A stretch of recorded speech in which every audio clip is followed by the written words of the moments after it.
अपन इसका दूसरा टॉपिक शुरू करते हैं और ये होगा हमारे पास में नंबर 2 टाइप ऑफ म्यूटेशन यानी उत्परिवर्तन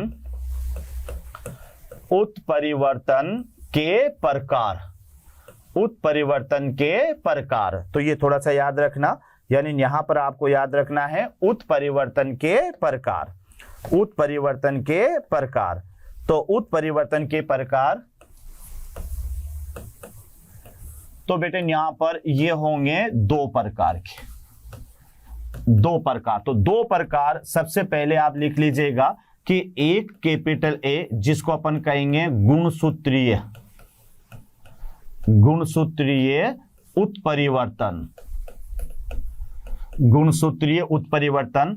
और दूसरा बेटे यहां पर याद रखना कि ये होंगे यहां पर जीन उत्परिवर्तन। तो ध्यान रखना सबसे पहले उत्परिवर्तनों को अपन 2 भागों में बांटेंगे और ये भी याद रखना इसमें 2 के 2, 2 के 2 इस तरह से कई सारे पार्ट होंगे। लेकिन फर्स्ट ऑफ ऑल आपको याद रखना है कि उत्परिवर्तनों के 2 प्रकार होते हैं, एक तो गुणसूत्रीय उत्परिवर्तन और दूसरा होता है बेटे जीन उत्परिवर्तन। तो आइएगा अपन शुरू करते हैं, पहला पार्ट अपन शुरू करते हैं और ये होगा गुणसूत्रीय उत्परिवर्तन, गुणसूत्रीय उत्परिवर्तन, यानी इसको इंग्लिश में भी आप कह सकते हैं यानी chromosomal, chromosomal mutation, chromosomal mutation. तो बेटे यहां पर जो गुणसूत्रीय उत्परिवर्तन है, ये उत्परिवर्तन 2 कारणों से आएंगे। इसका जो कारण है, इसका जो कारण है वह 2 होंगे, एक तो संख्या में बदलाव, संख्या में परिवर्तन, ये याद रखना बेटे, एक तो संख्या में परिवर्तन और एक आपको याद रखना है संरचना में परिवर्तन, संरचना में परिवर्तन। तो बच्चों अच्छी तरह से समझ लें कि गुणसूत्रीय जो उत्परिवर्तन है ये 2 कारणों से उत्पन्न होंगे। इसमें पहला कारण हमारा जो स्मॉल a होगा वो तो संख्या में बदलाव, और जो दूसरा कारण होगा ये होगा संरचना में बदलाव। तो इसके भी 2 प्रकार हैं, याद रखना बेटे, यानी गुणसूत्रीय उत्परिवर्तन इसके 2 प्रकार हैं। तो इसके 2 प्रकार में सबसे पहला प्रकार में ले रहा हूं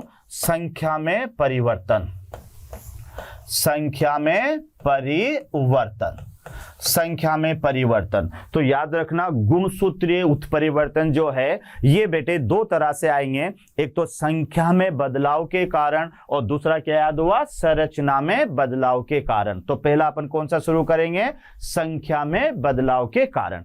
अब ये संख्या में परिवर्तन बेटे, तो यहां पर 2 तरह से संख्या में परिवर्तन आ सकता है। एक तो परिवर्तन आ सकता है प्लस माइनस n के रूप में, एक परिवर्तन आ सकता है प्लस माइनस 1 के रूप में। तो इसका मतलब ये हुआ कि संख्या में परिवर्तन जो होंगे ये भी बेटे कितने प्रकार के होंगे, ये भी यहां पर 2 प्रकार के होंगे। तो इसको मैं नंबर 1 दे देता हूं और इसको मैं नंबर 2 दे देता हूं। तो पहले आप ध्यान से देख लें कि अपन ने क्या शुरू किया। तो अपन ने शुरू किया बेटे यहां पर गुणसूत्रीय उत्परिवर्तन। तो गुणसूत्रीय उत्परिवर्तन 2 कारणों से उत्पन्न होंगे। पहला कारण याद रखना बेटे संख्या में परिवर्तन के कारण, और दूसरा याद रखना संरचना में परिवर्तन के कारण। तो पहले अपन ने कौन सा चुना, संख्या में परिवर्तन के कारण। तो संख्या में परिवर्तन 2 तरह से आएगा, या तो जो है अगुणित सेट बढ़े या घटे, या फिर किसी भी सेट पर 1 या 2 गुणसूत्रों की वृद्धि हो या कमी हो। तो बेटे जो संख्या में परिवर्तन है इसके 2 प्रकार होंगे। ये पहला प्रकार मैं यहां पर ले रहा हूं, तो पहला प्रकार यहां पर ले रहा हूं सुगुणिता, सुगुणिता, यानी सुगुणिता को यहां कहेंगे यूप्लॉइडी। ये बच्चों ध्यान रखना, पहला जो प्रकार आ रहा है यह सुगुणिता है। तो सुगुणिता का माने यह है कि यहां पर आपको याद रखना है प्लस माइनस n, और n क्या है, अगुणित गुणसूत्रों की संख्या। यानी जैसे मनुष्य के अंदर n बराबर 23 होता है। तो बेटे या तो 23 गुणसूत्र एक साथ बढ़ेंगे या 23 गुणसूत्र एक साथ कम होंगे। तो इसको अपन ने प्लस माइनस के रूप में बताया है। तो यहां आप देखो कि ये प्लस माइनस 2 तरह से हो सकते हैं, 2 तरह से हो सकते हैं बेटे। कैसे हो सकते हैं कि 2n प्लस n भी हो सकता है, और यहाँ पे 2n माइनस n भी हो सकता है, 2s माइनस n भी हो सकता है। तो अब यहां पर अपन देखते हैं कि ये किस तरह से होगा। तो ये जो यूप्लॉइडी है, तो यूप्लॉइडी का माने होता है अगुणित सेट यानी n में परिवर्तन, तो बेटे यहां आपको याद रखना है कि सुगुणिता का माने होगा अगुणित सेट में परिवर्तन। और इसका पहला जो प्रकार होगा, ये पहला प्रकार यहां पर होगा यानी मोनोप्लॉइडी। पहला प्रकार यहां पर होगा मोनोप्लॉइडी। तो मोनोप्लॉइडी का जो फॉर्मूला बनेगा ये 2n माइनस n बराबर n होगा। तो बेटे क्या लिखोगे यहां पर, यानी एक अगुणित सेट में कमी। ये याद रखना, ये यहां पर आपको याद रखना है कि मोनोप्लॉइडी का माने ये फॉर्मूला आपका बन गया कि 2n माइनस n बराबर n, यानी यहां पर माइनस n का माने एक अगुणित सेट में कमी। तो ये तो आपको याद रखना है मोनोप्लॉइडी। इसका उल्टा हो जाए बेटे यहां पर, और इसको मैं बोल दूं यहां पर पॉलीप्लॉइडी, बहुगुणिता इसको कहते हैं। तो पॉलीप्लॉइडी का माने होता है प्लस, तो यहां हो जाएगा 2n प्लस n बराबर 3n। तो बेटे यहां पर क्या है, एक अगुणित सेट में वृद्धि।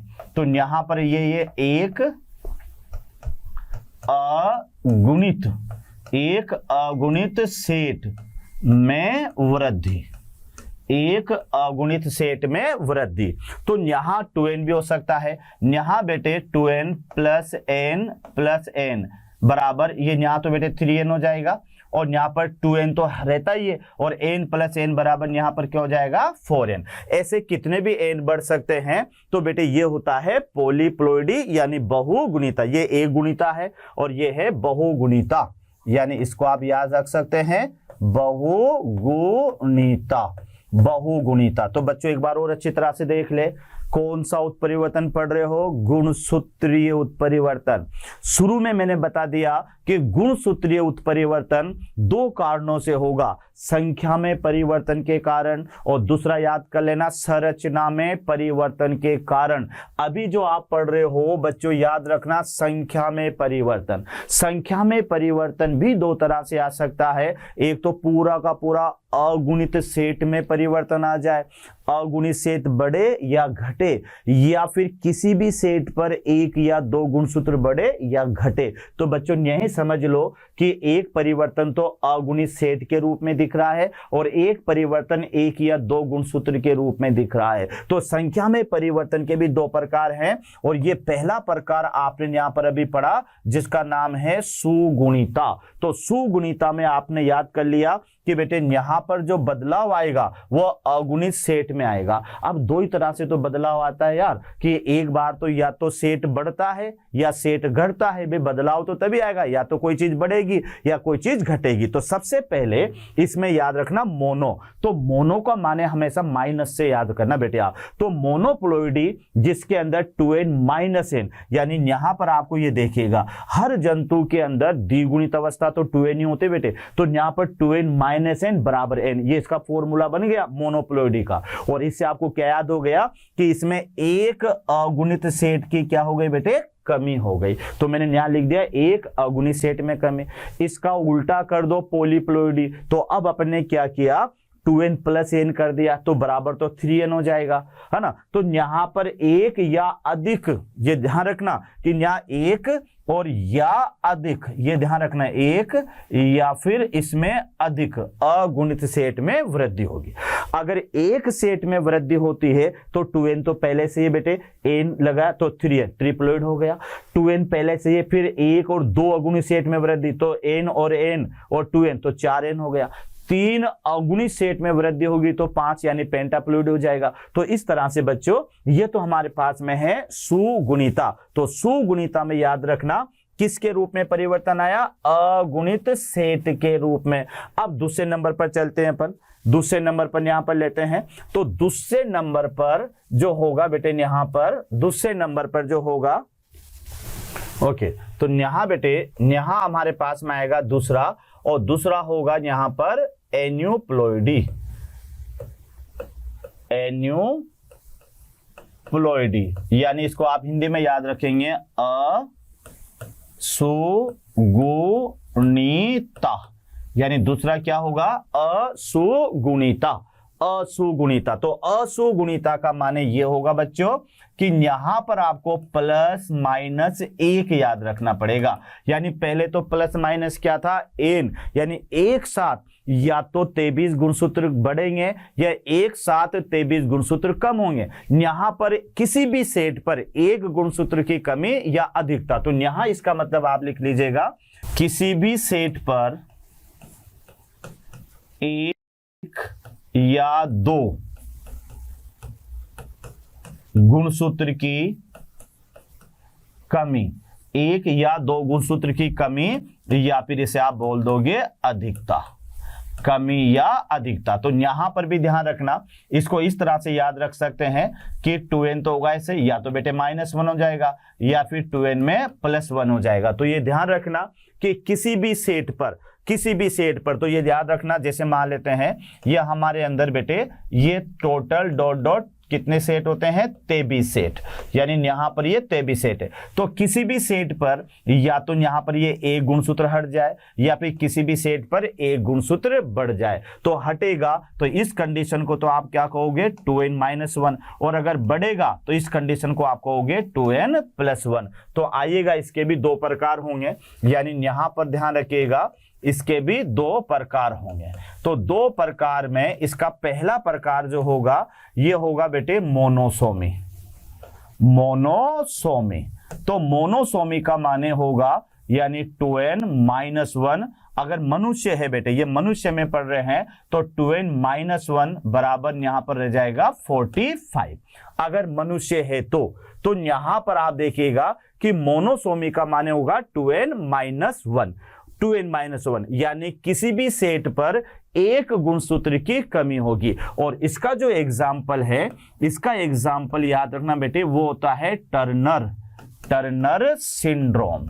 यानी इसका एग्जाम्पल जो आप याद रखेंगे वो है टर्नर सिंड्रोम। और टर्नर सिंड्रोम का मतलब यह है एक्स के रूप में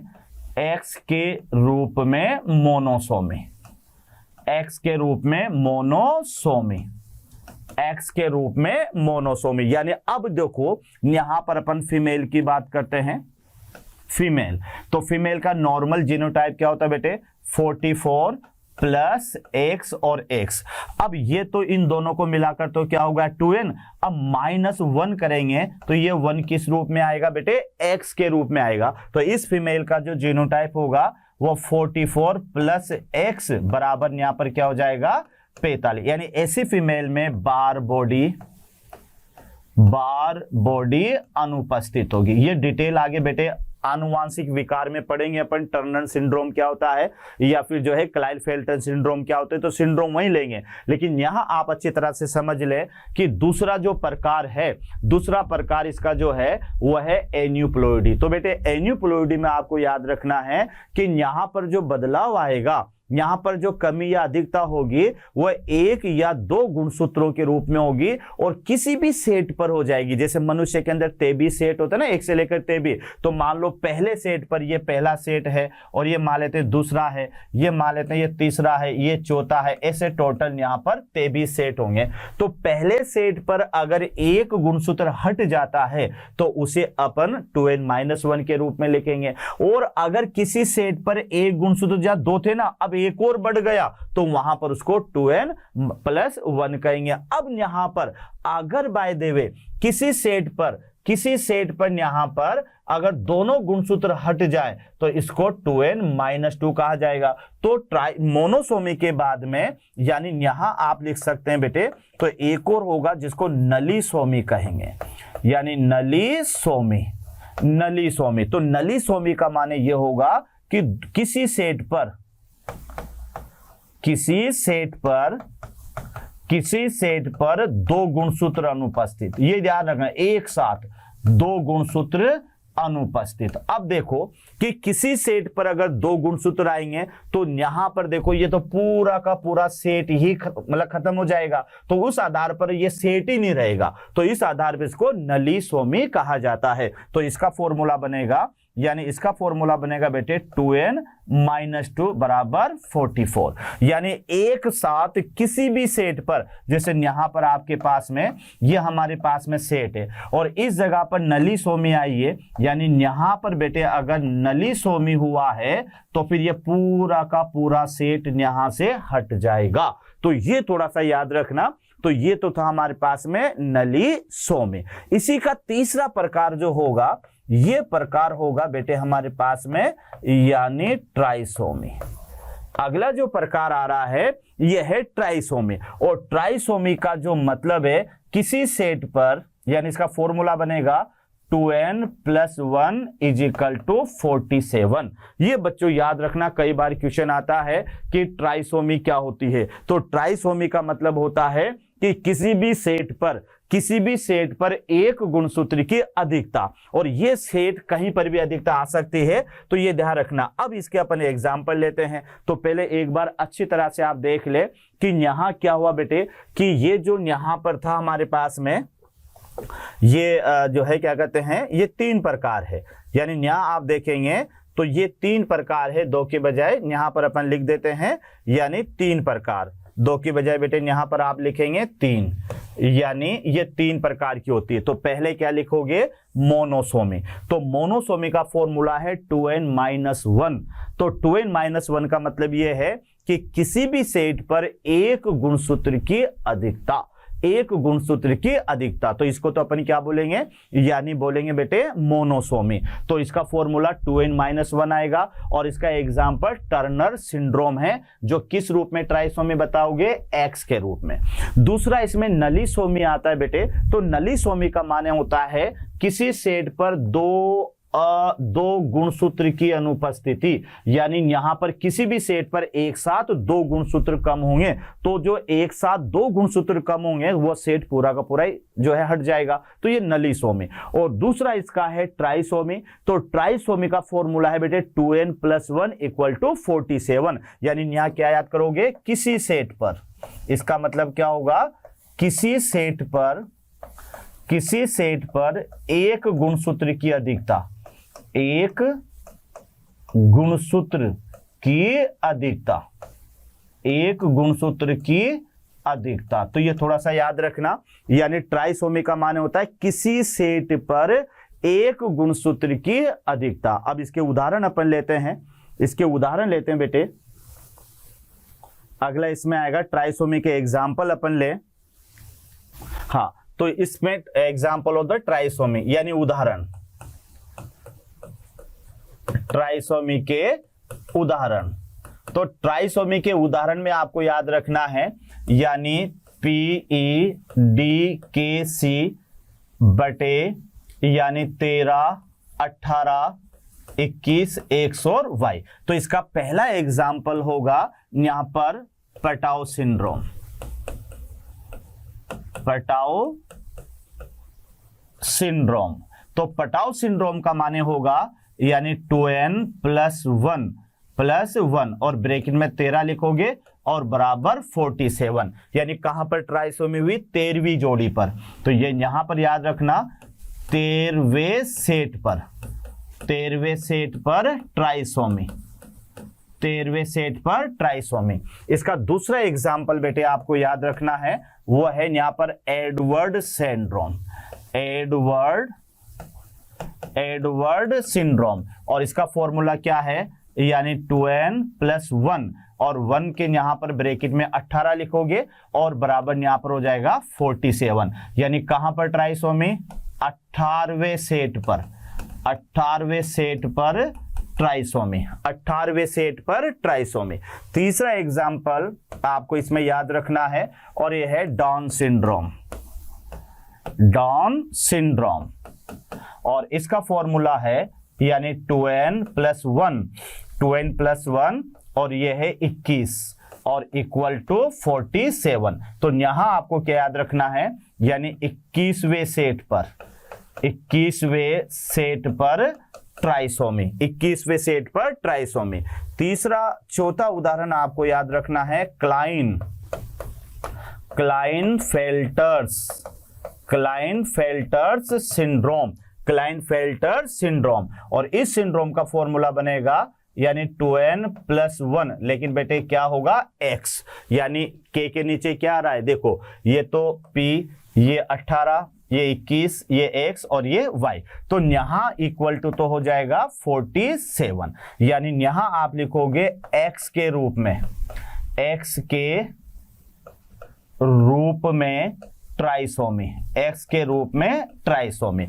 अब इसमें भी ध्यान रखना, जैसे यहां पर हमारे पास में मेल है, मेल, तो मेल में तो कैसे लिखोगे 44 प्लस XY, और यहां पर बेटे ये तो हुआ हमारे पास 2n और प्लस क्या कर देंगे अपन x, तो ये मेल क्या हो जाएगा 44 प्लस XY, तो ये तो मेल हो गया यानी गायनेकोमेस्टेजिया। फीमेल की बात करेंगे तो फीमेल में ये कैसे होगा, तो फीमेल में ये ऐसे होगा बेटे 44 प्लस x और x, और यहाँ ये तो है, ये दोनों तो 2n है और प्लस यहाँ पर ये x के रूप में ट्राइसोमी हो रही है, तो फीमेल क्या हो जाएगी 44 प्लस x और x, यानी ये फीमेल हो जाएगी यहाँ पर सुपर फीमेल, ये फीमेल हो गई यहाँ पर सुपर फीमेल। तो बच्चों अच्छी तरह से याद कर लें, क्लाइनफेल्टर सिंड्रोम यानी यहां पर जो ट्राइसोमी होगी वह x के रूप में होगी। तो अगर नर है तो नर में 44 प्लस XY तो पहले से होता है, और एक x और जुड़ गया तो ये नर हो गया 44 प्लस XY वाला। तो इस नर के अंदर एक तो बार बॉडी पाई जाएगी, और इस नर के अंदर महिलाओं के लक्षण आ जाएंगे, क्योंकि आप देखो यहां पर अतिरिक्त X गुणसूत्र आ गया, अतिरिक्त X गुणसूत्र आ गया, तो यहां पर महिलाओं के लक्षण आ जाएंगे। यहां तक क्लियर हो गया बच्चों। यहां फीमेल के अंदर पहले से 2x है और एक x और जुड़ गया, तो यहां फीमेल में हो जाएगा 3x। तो अब इस फीमेल के अंदर कितनी बार बॉडी पाई जाएगी 3। ये वर्णन बेटे आगे अपन जो क्रोमोसोमल विकार पढ़ेंगे वहां पर इनका पूरा वर्णन पढ़ेंगे, और साथ में जो है इनके लक्षण भी अपन वहां पर देखेंगे। तो ये तो हुआ क्लाइनफेल्टर। और तीसरा जो है चौथा यानी पांचवा, ये है क्रिमिनल सिंड्रोम, क्रिमिनल सिंड्रोम। अब क्रिमिनल सिंड्रोम में आपको क्या याद रखना है, यानी 2n+1, लेकिन 1 बेटे किस रूप में होगा यहाँ पर, ये y के रूप में होगा, और इक्वल टू क्या हो जाएगा 47। अब ये जो सिंड्रोम होगा ये केवल नर के अंदर ही होगा, और यहाँ नर क्या हो जाएगा भाई 2n का माने क्या हो जाएगा 44 प्लस XY, ये तो 2n का मतलब हो गया, प्लस यहाँ पर अतिरिक्त जुड़ा वो y जुड़ा, तो बराबर क्या हो जाएगा 44 प्लस XY और y। तो ये जो नर होगा इस नर को कहेंगे सुपर मेल। लेकिन यूं मत समझ लेना पढ़ने में सुपर होगा, ये ध्यान रखना, ये पढ़ने में सुपर नहीं होगा, लड़ने में सुपर होगा। ये क्रिमिनल कैटेगरी का होगा, बात पर झगड़ा करने वाला होगा, यहां तक कि ये साइकिक किलर भी होगा। तो बेटे ध्यान रखना, इसी तरह से सुपर फीमेल जो होती है वह भी कोई पढ़ने में सुपर नहीं होती है, झगड़ालू प्रवृत्ति की होती है, बात पर अपनी सासू मां से लड़ती रहती है। तो ये थोड़ा सा ध्यान रखना। तो ये हुआ हमारे पास में ये सिंड्रोम। तो ये ट्राइसोमी के उदाहरण थे बेटे, जिसमें 4-5 उदाहरण मैंने बताए। एक तो पटाउ सिंड्रोम मैंने बताया, एडवर्ड सिंड्रोम मैंने बताया, डाउन सिंड्रोम मैंने बताया, क्लाइनफेल्टर सिंड्रोम बताया, और क्रिमिनल सिंड्रोम बताया। तो ये थोड़ा सा आपको याद रखना है। तो ये था बेटे हमारे पास में संख्या में बदलाव के कारण होने वाले उत्परिवर्तन। किसमें बताया बच्चों मैंने, ये संख्या में बदलाव के कारण। तो एक बार और अच्छी तरह से समझ ले कि संख्या में बदलाव के कारण कितनी तरह से उत्परिवर्तन आ सकते हैं। तो संख्या में 2 तरह से बदलाव आ सकते हैं। पहला बदलाव आपको याद करना है कि अगुणित सेट के रूप में बदलाव आ सकता है। तो बच्चों जो अगुणित सेट के रूप में बदलाव आएगा वह भी 2 तरह से आएगा, या तो अगुणित सेट की वृद्धि होगी या फिर अगुणित सेट की क्या होगी, कमी होगी। तो अगर अगुणित सेट में वृद्धि होती है या कमी होती है तो फिर क्या क्या कहेंगे, जैसे पहले याद कर लेना, संख्या में बदलाव 2 तरह से, एक तो अवगुणी सेट के रूप में और एक या दो गुणसूत्रों के रूप में। तो बच्चों अपन ने संख्या में परिवर्तन के कारण जो उत्परिवर्तन होंगे उसको दो भागों में बांटा। एक पहला भाग तो था असुगुणिता और एक था सुगुणिता। तो पहले अपन ने सुगुणिता को लिया, तो सुगुणिता में परिवर्तन कैसा आया, यानी अगुणित सेट के रूप में परिवर्तन आया। अब यह परिवर्तन भी दो तरह से आ सकता है। पहला परिवर्तन कैसा आएगा बच्चों, तो पहला परिवर्तन जो आएगा वह परिवर्तन कैसा आएगा, यानी किसकी वजह से आएगा पहला परिवर्तन, तो फिर आएगा बेटे अगुणित सेट में वृद्धि से, है ना, या फिर अगुणित सेट में कमी से। तो सुगुणिता के दो प्रकार होंगे, मोनोप्लॉइडी और पॉलीप्लॉइडी। तो मोनोप्लॉइडी के अंदर तो क्या होगा 2n माइनस n यानी बराबर n, एक साथ एक अगुणित सेट में कमी हो जाएगी, यानी यहां पर 23 गुणसूत्र या तो यहां पर कम होंगे। तो ये तो था मोनोप्लॉइडी। दूसरा वहां पर आपको याद रखना है बेटे वह है पॉलीप्लॉइडी। तो पॉलीप्लॉइडी में आपको क्या ध्यान रखना है कि पॉलीप्लॉइडी के अंदर एक या एक से ज्यादा अगुणित सेट में वृद्धि होगी। अब बेटे एक सेट में वृद्धि होती है तो 2n तो पहले से होता है और साथ में n और जुड़ गया तो क्या हो गया 3n, यानी क्या बनेगा ट्रिप्लॉइड। अगर दो अगुणित सेट में वृद्धि होती है तो 2n तो पहले से होता है जंतु, अब n और n यानी 2n और जुड़ गए तो क्या हो गया 4n, यानी टेट्राप्लॉइडी हो गई। अगर बाय द वे तीन अगुणित सेट में वृद्धि होती है तो 2n से पहले से था, n प्लस n यानी 3n और जुड़ गया यानी 5n, और 5n होते इसको कहेंगे पेंटाप्लॉइडी। बेटे चार अगुणित सेट में वृद्धि होती है तो 2n तो पहले से था, n 4n और जुड़ जाएंगे और ये हो जाएगी हेक्साप्लॉइडी। तो आपने देखा होगा कि ये हेक्साप्लॉइडी अधिकतर गेहूं के पौधों में इनमें ज्यादा पाई जाती है। और ये जो बदलाव आते हैं ना बेटे, ये मियोसिस के दौरान जब जीन विनिमय होता है ना, उसी समय क्या होता है, या जब अर्धसूत्री विभाजन होता है वहां ये गलतियां होती है और इन गलतियों की वजह से गुणसूत्रों की संख्या में बदलाव आता है। तो पहला बदलाव तो सुगुणिता के रूप में आया, यहां तक क्लियर। दूसरा जो बदलाव आएगा ये बदलाव रहेगा बेटे हमारा किसके रूप में, यानी असुगुणिता के रूप में। तो असुगुणिता आपको किस तरह से याद होगी, तो असुगुणिता को आपको याद करना है वही दो तरह से, या तो किसी भी सेट पर, अब अगुणित सेट नहीं, अब जो कमी या ज्यादा होगी वो किसी एक या दो गुणसूत्र की होगी।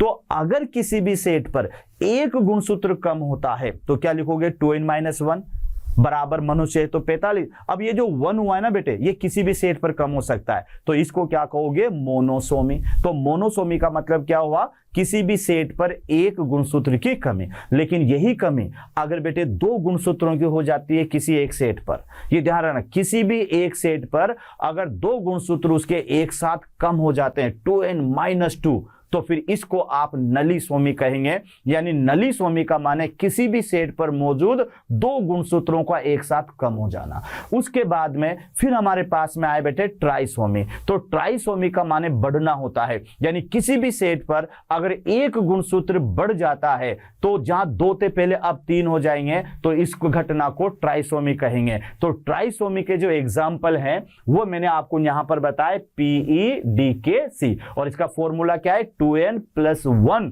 बराबर 47। अब बेटे ये याद कर लेना, कई बार क्वेश्चन आता है यहां से कि जब गुणसूत्रों की संख्या में बदलाव आता है ना, इसे सिंड्रोम कहा जाता है। तो अगर ट्राइसोमी 13वें जोड़ी सेट पर होती है तो पटाव सिंड्रोम, अगर ट्राइसोमी 18वें सेट पर होती है तो एडवर्ड सिंड्रोम, और अगर 21वें पर होती है तो डाउन सिंड्रोम, अगर X के रूप में होती तो क्लाइफेंटल सिंड्रोम, और अगर Y के रूप में होती है तो इसको क्रिमिनल सिंड्रोम कहते हैं। तो ये सिंड्रोम के नाम आपको याद करना है और कौन कौन से सेट पर ट्राइसोमी होती है ये आपको याद रखना है। तो आज के लिए इतना ही काफी था बच्चों, और अगला लेसन फिर इसका अगला टॉपिक हमारा जो आएगा वो संरचना वाला होगा, जिसको अपन नेक्स्ट टर्न पर डिस्कस करेंगे। तो आज के लिए इतना ही बहुत है। समझता हूं कि बेटा आपको समझ में आया होगा और इसको अच्छी तरह से पढ़ना, अधिकतर क्वेश्चन यहां से आते हैं, काफी है। तो बहुत बहुत धन्यवाद आपका।